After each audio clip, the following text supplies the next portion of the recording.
पहली बार एडिटर ने कुछ अच्छा काम किया है जी। Editor good job. अरे लॉकडाउन के बाद घर से बाहर निकालकर सीधा लेह लद्दाख की खूबसूरत वादियों में ले गया। आहा, मजा ही आ गया। वही लेह लद्दाख जिस पर चीन की गंदी नजर है, वही लेह जहां 5,000 से ज्यादा चीनी ट्रूप्स घुस आए हैं और दोनों देशों के बीच में तनाव का कारण बन चुके हैं। यह सिचुएशन कैसे पैदा हुआ? कारगिल की तरह चाइनीज ट्रूप्स हमारे जमीन में घुस कैसे गए? हमारी सरकार इस पे इतनी चुप्पी क्यों साधी हुई है? और चाइनीज को बाहर निकालने के लिए क्या किया जा रहा है?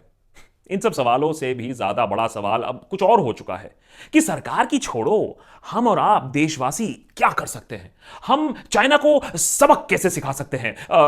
जैसे कि टिकटॉक डिलीट करके, जैसे कि चाइनीज इकोनॉमी को बॉयकॉट करके।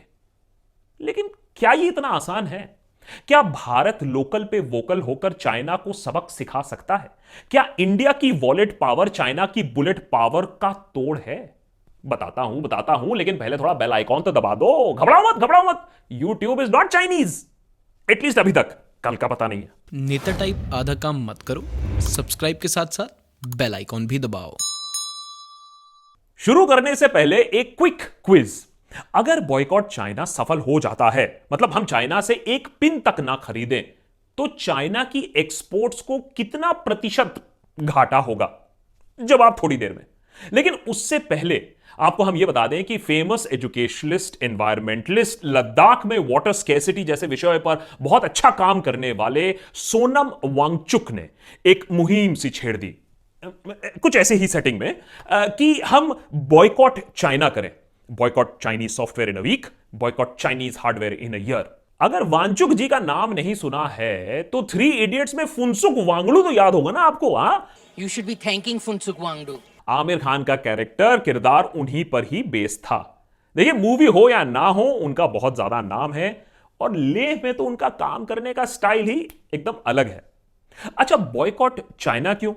क्योंकि वांगचुक जी और बहुत सारे देशवासियों का यह मानना है कि चाइना इंडिया पर हावी इसलिए हो रहा है क्योंकि वहां बहुत सारा इंटरनल अनरेस्ट है, इकोनॉमिक इश्यूज हैं, कोरोना की वजह से लोग वहां उत्तेजित हैं। और अगर हम चाइनीज प्रोडक्ट्स को बॉयकॉट करते हैं इस समय, तो चाइनीज इकोनॉमी को बहुत धक्का लग सकता है, उनके सरकार को चोट लग सकती है और वहां सत्ता पलट भी हो सकता है। आपने पिछले हफ्तों में यह खबर जरूर सुनी होगी कि गालवान वैली में चाइनीज आर्मी के लगभग 5,000 जवान घुस आए और भारतीय सेना के जवानों के साथ हाथापाई तक बात उतर आई। They are the first images from the high altitude Galwan River Valley in Ladakh. The first visual evidence of China's force buildup in a serious new standoff with India. इसके बाद कुछ राष्ट्रवादी और कुछ बुद्धिजीवी चाइना के प्रोडक्ट्स को boycott करने की मांग करने लगे। सोचने वाली बात यह है कि जब पाकिस्तान हम पर आंख उठाने की भी जरूरत करता है ना, तो हम सर्जिकल स्ट्राइक से कम बात नहीं करते हैं। और यहां चाइनीज फोर्सेस हमारी 50 से 60 स्क्वायर किलोमीटर स्ट्रेटेजिक टेरिटरी पर घेर के बैठा हुआ है, डस के, और वहां हम चाइनीज ऐप डिलीट करने की बात कर रहे हैं। क्यों भाई? सोनम वांगचुक को देशभक्त बहुत रिस्पेक्ट करता है और हम यह भी जानते हैं कि हमारी आर्मी ना सही समय पर सही जवाब भी दे सकती है। लेकिन क्या बॉयकॉट से चाइना को ठेस पहुंचेगा या हमें? इसके लिए आज की इकोनॉमिक या आर्थिक सच को जानना और मानना बहुत जरूरी है, और उसके बाद हम जाकर चाइना की ये जो ग्लोबल गेम है, ये जो ग्लोबल स्ट्रैटेजी है, उसको मात देने की प्लानिंग शुरू कर सकते हैं। मुश्किल है, नामुमकिन नहीं, लेकिन एक बात पक्की है, ऐप डिलीट करने से नहीं होगा। Bullet power versus Indian wallet power जैसे बड़े बड़े नारे सुनने में तो अच्छे लगते हैं। सोनम जी ने यह भी तो कहा कि 1.3 बिलियन की पॉपुलेशन जब चाइना के प्रोडक्ट्स को बॉयकॉट करेगी, अरे तो चाइना को सबक मिलेगा कि नहीं मिलेगा? लेकिन सोनम जी यह बात बताना भूल गए कि चाइनीज एक्सपोर्ट्स में इंडिया का शेयर मात्र 3% का है। मतलब अगर आज सारे इंडियंस चाइनीज प्रोडक्ट्स को खरीदना बंद कर दें तो चाइना को छोटी सी खरोच टाइप आएगी। तो चाइना ने भारत पर डिपेंडेंस तो नहीं रखी है, लेकिन भारत चाइना पर डिपेंडेंट जरूर है। वहां उनकी बात बिल्कुल सही है। हमारे देश का सबसे ज्यादा इंपोर्ट 70 साल, मेरा मतलब है 70 बिलियन डॉलर का इंपोर्ट चाइना से आता है। बॉयकॉट चाइना वाले यह भी बताना भूल गए कि चाइना हमारे देश का 3rd लार्जेस्ट एक्सपोर्ट डेस्टिनेशन भी बैठता है। जी हां, हमारी 16 बिलियन डॉलर एक्सपोर्ट चाइना भी बॉयकॉट कर सकती है। अरे भाई, ये बॉयकॉट का गेम तो सब खेल सकते हैं ना।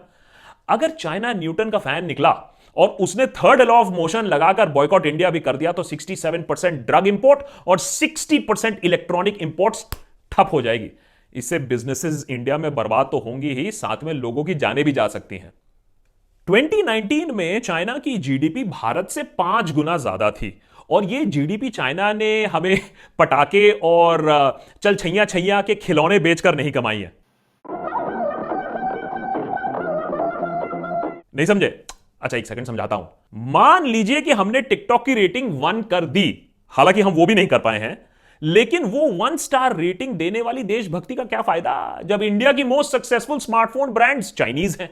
अरे दुख की बात तो आज ये है कि आज हम भारत में शायद ही ऐसा कोई फोन खरीद सकें जिसके सारे कंपोनेंट्स मेड इन चाइना ना हो, और टिकटॉक की जगह हम मित्रों ऐप भी डाउनलोड करने लगे तो वो ऐप पाकिस्तानी निकला। गूगल प्ले स्टोर ने उस ऐप को बैन भी कर दिया।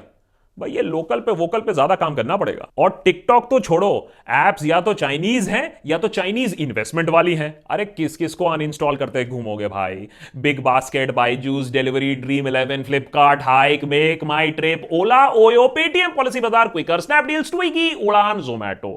पिछले 5 सालों में जब हमारे बैंक्स नीरव मोदी जैसे इंडस्ट्रियलिस्ट्स को पैसा दे रहे थे, तब चाइना आके हमारे स्टार्टअप्स को फंड कर रही थी पूरे $4 बिलियन से भी ज्यादा। ऑलमोस्ट 2/3 ऑफ इंडियन स्टार्टअप्स के पीछे चाइनीज पैसा लगा हुआ है। ऐसे में सोचने वाली बात यह है कि चाउमीन खाते खाते चाइनीज फोन में बॉयकॉट चाइना का ट्वीट करके होगा क्या? सवाल यह उठाना चाहिए कि चाइना हमारे देश के स्टार्टअप्स को आके कैसे कब्जा कर रही है, कैसे फंड कर रही है। यह काम तो स्टार्टअप इंडिया को करना चाहिए था, यह काम तो सरकार की डिजिटल इंडिया को करना चाहिए था। लेकिन अब सरकार से सवाल पूछना तो आजकल के डेट में कोरोना वायरस से भी मिलने से ज्यादा डेंजरस है, तो कोई नहीं पूछता है। अब आप बोलोगे प्रॉब्लम तो समझा दिया, सॉल्यूशन भी दे दो आकाश बाबू। अब देखिए सॉल्यूशन हमारा देना काम नहीं है, नहीं तो नेता टाइप लोग क्या करेंगे, लेकिन कुछ तो बेसिक चीजें हैं जो हम कर सकते हैं। इसमें कोई डिबेट नहीं है कि चाइना वर्ल्ड डोमिनेशन प्लान कर रही है। बहुत सारे देशों को उसने अपना इकोनॉमिक कॉलोनी बना के रखा है। इसका ट्रेलर हमने ऑलरेडी पाकिस्तान, श्रीलंका, नेपाल जैसे देशों में देख लिया है। तो अगर चाइना से बचना है तो झटके से नहीं, धीरे धीरे से डिसइंगेज करना होगा। सबसे पहले तो अपने इंपोर्ट्स को डाइवर्सिफाई करना होगा। चाइना का $70 बिलियन का इंपोर्ट कम करना होगा, खासकर की सेक्टर्स लाइक ऑटोमोबाइल, जहां चाइना ने इंडिया पर भारी इन्वेस्टमेंट्स करके रखी हैं। दूसरा, हमें यह बात भी माननी पड़ेगी कि मेक इन इंडिया एक फ्लॉप शो था 6 साल तक, और पता लगाना होगा कि क्यों इंडिया में लोग नहीं आए, क्यों निवेश नहीं हुआ, क्यों मैन्युफैक्चरिंग नहीं हुआ। तभी हम शायद और लोकल और इंटरनेशनल मैन्युफैक्चरिंग को इंडिया की तरफ खींच पाएंगे। पॉइंट नंबर 3, हमें जुमले पर कम, नंबर्स पर ज्यादा ध्यान देना होगा। चाइना हमसे आगे है, हमें यह बात मानना पड़ेगा। जैसे अंग्रेजी में कहावत है ना, give the devil it's due. अरे भैया, जो आगे है उससे सीखो और समझो कि वो आगे कैसे है। अब आप ईज ऑफ बिजनेस को देख लीजिए, जिसका हम लोग इतना ढिंडोरा पीटता रहते हैं। इंडिया की रैंकिंग 63rd है, चाइना की उसमें भी रैंकिंग 31st है। ग्लोबल कंपेटिटिवनेस रिपोर्ट के अनुसार चाइना की रैंक 28th है, इंडिया की 68th है। ग्लोबल इनोवेशन इंडेक्स में चाइना की रैंक 14th है, इंडिया की 52nd है। फिर आती है बारी आत्मनिर्भर डिफेंस की। यूएस और चाइना के बाद पूरी दुनिया में इंडिया का डिफेंस बजट सबसे ज्यादा माना जाता है।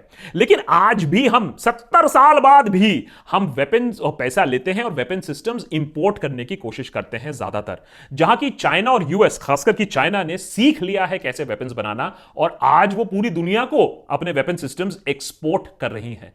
पूछने वाली बात यह है कि जो देश चांद तक पहुंच चुका है वो फाइटर प्लेन क्यों नहीं बना सकता है, वो बुलेट प्रूफ जैकेट क्यों नहीं बना सकता है, वो राइफल्स क्यों नहीं बना सकता है। अगर हम डिफेंस सेक्टर को प्राइवेटाइज करें, अगर हम उनको और इंकरेज करें, तो शायद बात बन जाए। हमें एक ऑल्टरनेटिव टू चाइना बनना है, हमें चाइना की तरह नहीं बनना है। वहां लेबर राइट्स नहीं है तो हम भी लेबर राइट्स हटा दें, वहां dissent is equal to jail माना जाता है तो हम भी वही काम कर दें, वहां लोगों को खदेड़ के काम किया जाता है तो हम भी वही करना शुरू कर दें। अगर ऐसा करोगे तो फिर आपके पास क्यों आएगा? इंडिया तो चाइना का डेमोक्रेटिक ऑल्टरनेटिव बनना चाहिए, तभी कंपनीज वहां से हटेंगी और हमारे पास आएंगी। अब देखिए, 1000 कंपनी से बात चल रही थी कि वो इंडिया आ जाए चाइना से निकलने के बाद, क्योंकि कोरोना सिचुएशन में बहुत सारी कंपनीज चाइना से बाहर निकल रही हैं। क्या हुआ उन 1000 कंपनियों का? मैं बताता हूं। ये कंपनीज चाइना छोड़कर गई तो जरूर, लेकिन गई थाईलैंड, गई वियतनाम, गई इंडोनेशिया, और कुछ ही आई सिर्फ इंडिया में। ये ऐसा क्यों हो रहा है? कहीं इसलिए तो नहीं कि आज हमारे देश में मीडिया चाहे जितना भी चीयर लीडिंग और मास्टर स्ट्रोकिंग कर ले, इंटरनेशनल मार्केट में हमारी छवि बिगड़ चुकी है, क्योंकि इंडिया के पास तो लेबर भी है, लैंड भी है, बिजली भी है, पानी भी है, पॉलिटिकल स्टेबिलिटी भी है। तो कहां प्रॉब्लम आ रही है हमें चाइना का कंपेटिटर बनने में, ग्लोबल इन्वेस्टमेंट मैग्नेट बनने में, फैक्ट्री ऑफ द वर्ल्ड बनने में? टिकटॉक डिलीट अगर हो गया हो तो इन सब सवालों पर भी थोड़ा सा ध्यान दे दीजिए।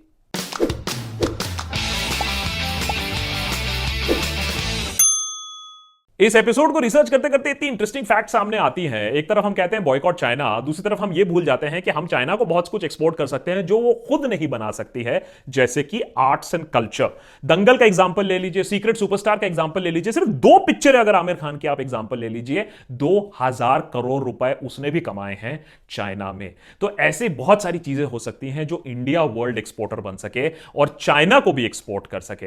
लेकिन ये हेडलाइन ग्रैबिंग जो चीजें होती है ना कि बॉयकॉट कर दो, तोड़ दो, मार दो, मड़ोड़ दो, उससे होता कुछ नहीं है लॉन्ग रन में। लॉन्ग रन में यह है कि आप भी चाइनीज फोन इस्तेमाल कर रहे हो, मैं भी चाइनीज फोन इस्तेमाल कर रहा हूं, आधे चीजें हम चाइनीज इस्तेमाल कर रहे हैं। बात उसको रोकने की नहीं है, बात है कि आप कैसे कंपेटिटिव बनोगे। तो प्लीज आप ये चीज मान के चलो, be local buy local for sure, लेकिन ये बॉयकॉट का जुमला और ये डिस्ट्रैक्शन पे मत पड़ो। सवाल जरूर उठाओ कि ये कारगिल जैसा इंट्रूजन फिर से कैसे हुआ है और आपको जो कोर इश्यूज हैं उसके जवाब क्यों नहीं मिल रहे हैं। एपिसोड कैसा लगा जरूर बताइएगा। और हां, ये make in India T shirts भी आप खरीद सकते हो। kadakmerch.com से आप जाकर ये make in India T shirts भी आप खरीद सकते हो। आप हमें सब्सक्राइब भी कर सकते हो और अगर आपको हमारा कंटेंट पसंद आया तो जरूर हमारे मुहिम में जुड़िए, मेंबर बनिए ज्वाइन बटन दबा के, या फिर जाइए ऑन patreon.com/ददेशभक्त। Thanks for watching. Comment section खुला हुआ है, मैं आंसर करने की कोशिश करता हूं जल्दी। अभी जा रहा हूं, अभी आंसर करने जा रहा हूं।